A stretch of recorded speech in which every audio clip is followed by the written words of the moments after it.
Why modern love is falling apart. The psychology behind failing relationships. Modern love is not dying because people stopped caring. It's falling apart because people are afraid. Afraid of losing. Afraid of trusting. Afraid of being the one who loves more. We live in a world that celebrates independence but quietly fears intimacy. Men are told to be strong and silent. Women are told to be powerful and untouchable. So everyone builds walls. But nobody feels safe inside them. Feminism, masculinity, equality, all good ideas in theory. But in practice, they have been twisted by pain, pride, and social media into a battle of genders. A war where everyone wants to win and nobody wants to understand. Let's be clear, feminism wasn't the problem. It started as a voice for fairness, opportunity, and respect. But somewhere along the line, it became a shield, a way to protect women from the emotional chaos of unreliable men. And men? They responded with silence, distance, and detachment. Because when you tell a man he's the problem long enough, he stops trying to be the solution. We now have generations that don't know how to connect. They only know how to protect. Love turned into negotiation. I'll care if you care first. I'll open up if you promise not to hurt me. But love doesn't work that way. Love isn't about safety. Love is about courage. The psychology behind all this chaos is simple. We are trauma-driven. People don't date anymore. They defend themselves. When someone ghosts you, your brain feels it like rejection from a tribe. When someone cheats, it's not just betrayal. It's an attack on your sense of worth. So what do? We scroll. We flirt without meaning. We chase validation instead of connection.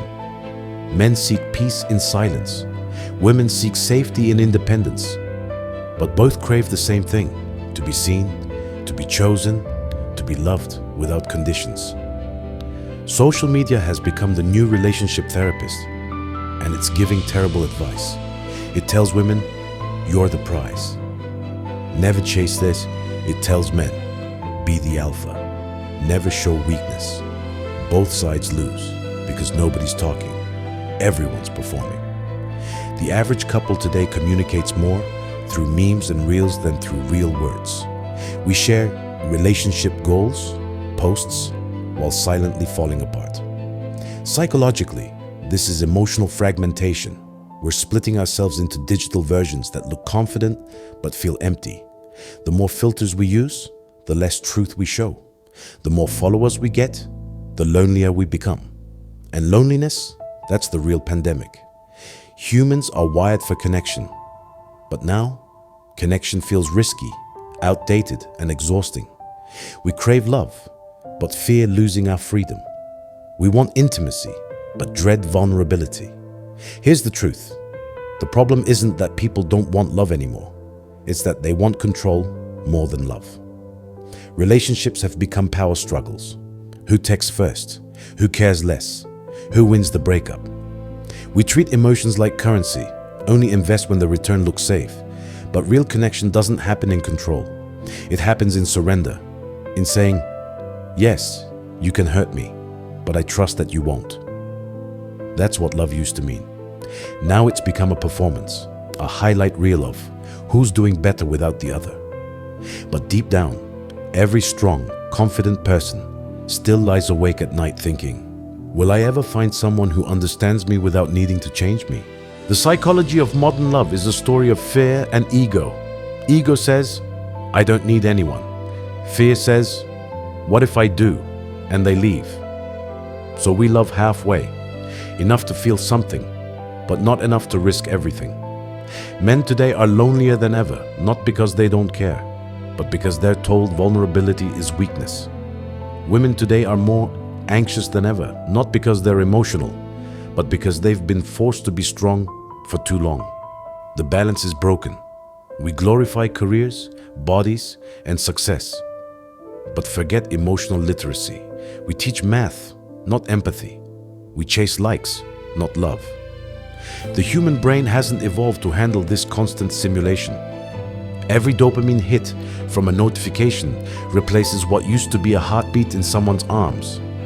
The real fix isn't in dating apps or red flags checklists. It's in emotional awareness, knowing what you feel, why you feel it, and how to express it without fear. True love isn't two perfect people meeting.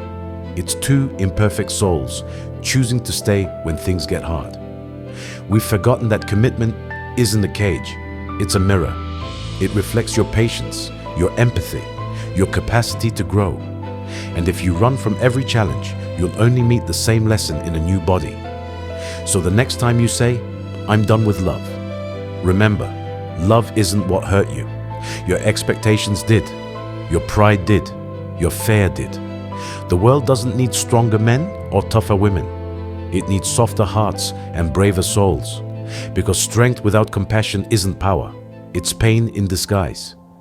If we truly want to fix modern love, we need to stop pointing fingers and start holding hands again. If this made you think, don't just scroll, reflect, leave a comment. Do you believe modern love can still survive? Subscribe to MindDecoded for more deep, honest psychology insights. Every video is made to help you understand yourself and others a little better. MindDecoded. Understand before you judge.